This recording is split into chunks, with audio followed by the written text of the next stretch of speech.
Hey crafty cuties, welcome back to Paper Terrace.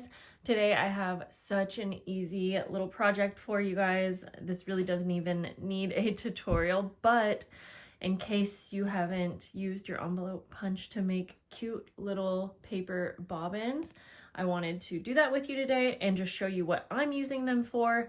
On the topic of cute packaging, I also quickly want to show you just a couple things that I got in the mail from Amazon, because I'm obsessed. I got these cute little bow cards. They come in different colors, so it's like a whole big pack. I think there's 100, maybe.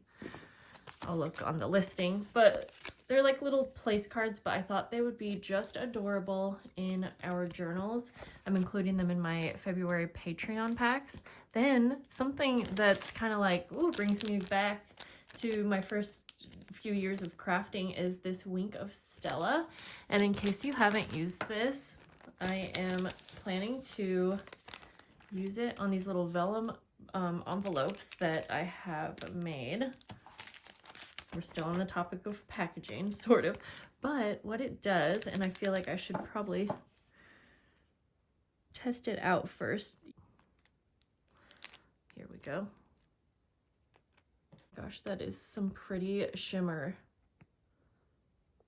And I know that looks wet, but that's what it looks like when it's dried. So anyways, okay, let's get back on topic because you came here possibly to see this.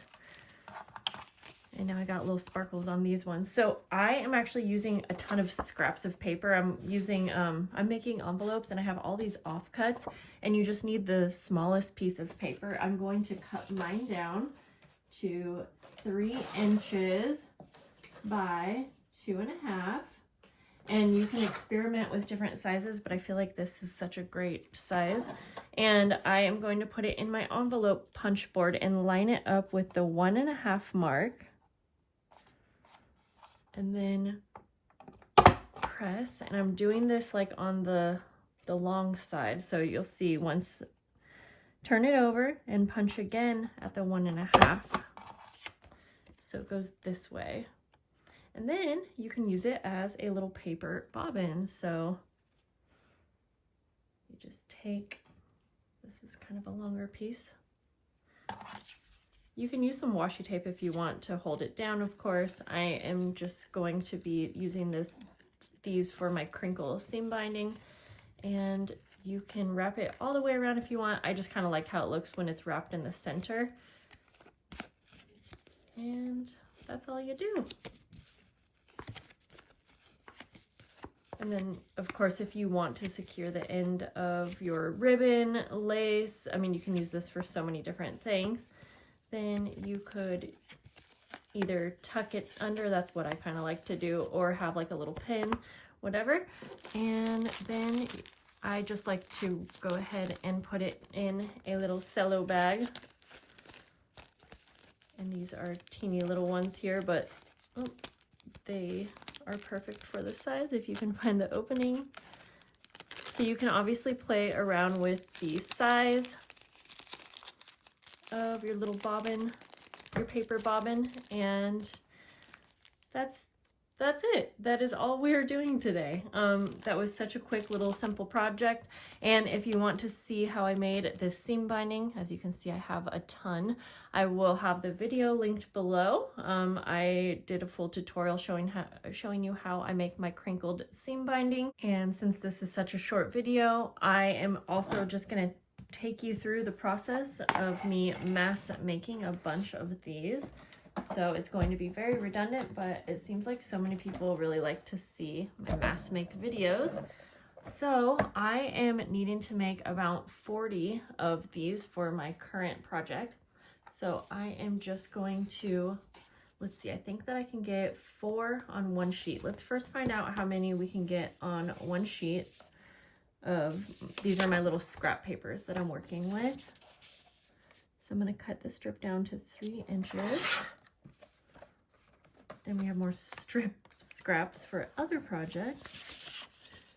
And you could do the math to figure this out, but I'd rather just do it. 2.5 inches. Okay, so you can get about 3.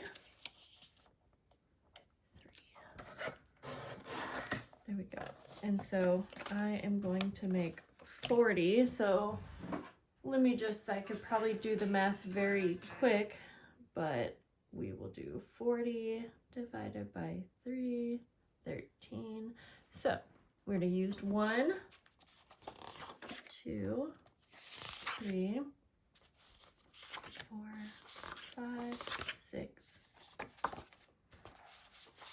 7, 8, 9, 10, 11, 12. We'll do 12 because I already made a few. So we need 12. I was trying to get a variety of paper, which is why I was going through. And then we're going to go ahead and cut all of these down. I'm going to cut down to 3 inches first. And 3 inches. Whoops. And then we'll go and do our 2.5. And I'm not really paying too much attention to which way the orientation of the images are. I'm just going to go ahead and use the cute papers, and if some of the images are not all going up and down, I'm okay with that. All of these papers are going to match really well with the envelopes that I'm making and packaging up in the same package. Whoops, that was a little crooked. So you can cut quite a few papers on this paper trimmer. I'm using my Fiskars rotary trimmer, but when you get down to doing smaller pieces, if you're not actually holding it down well, or making use of this little thing right here, then it can get kind of moved around a little bit, but that's okay.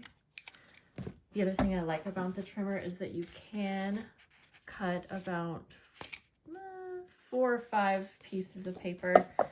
This is a scrapbook paper, so it's pretty heavy duty. 3 inches. And then we will cut down our 2.5 inch pieces.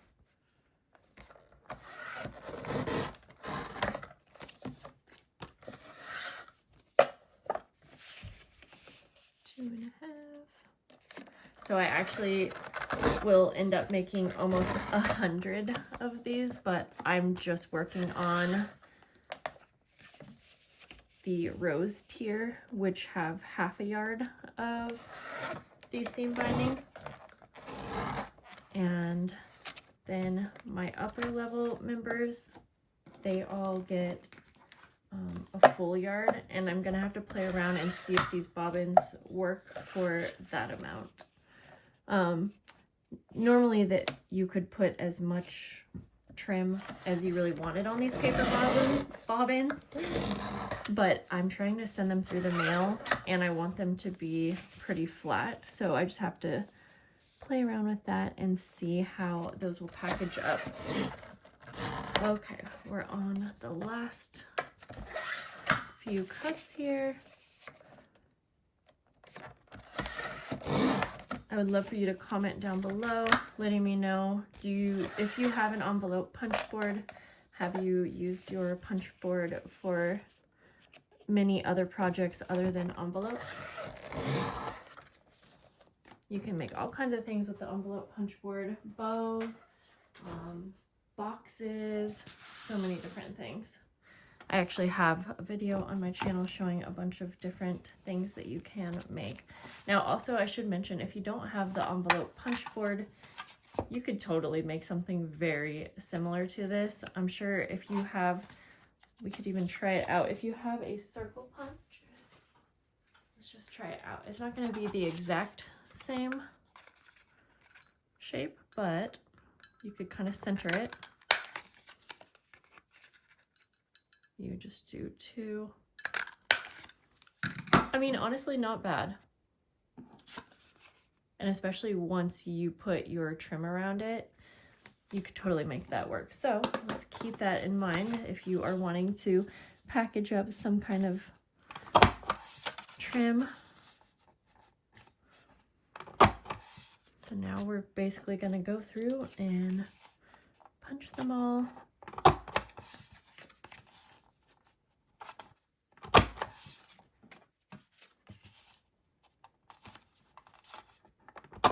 One little tip is that you can punch about 2 at a time.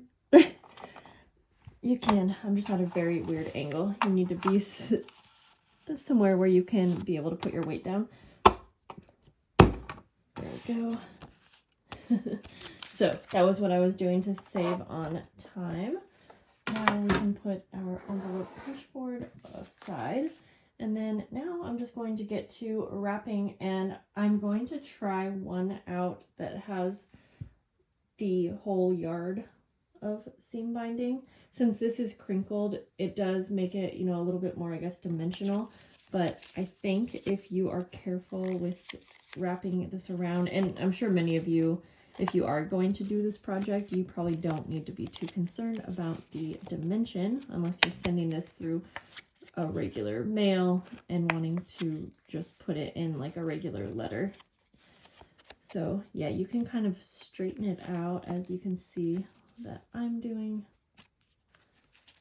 and that works pretty good.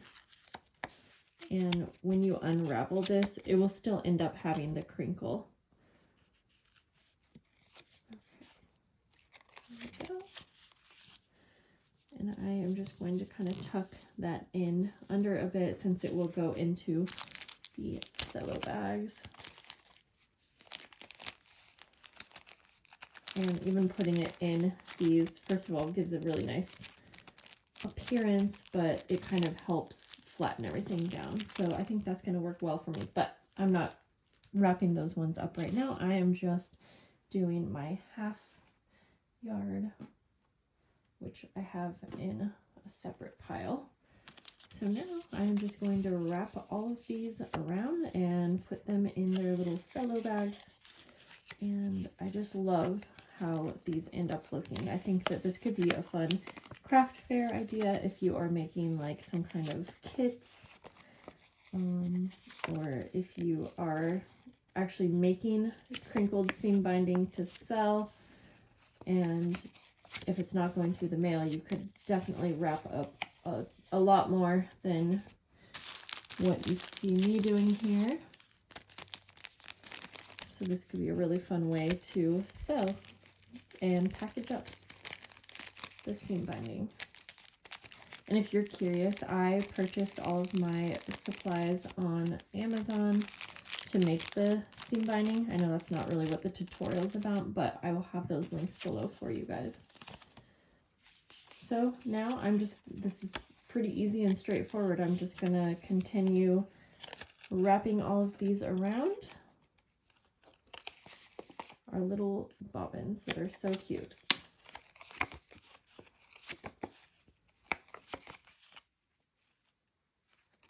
Oops. It would look really cute secured with like a little pin or something like that too.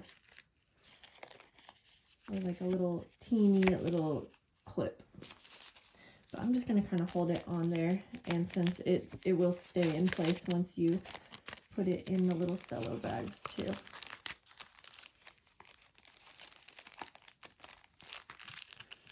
And you can secure it like this. Oops.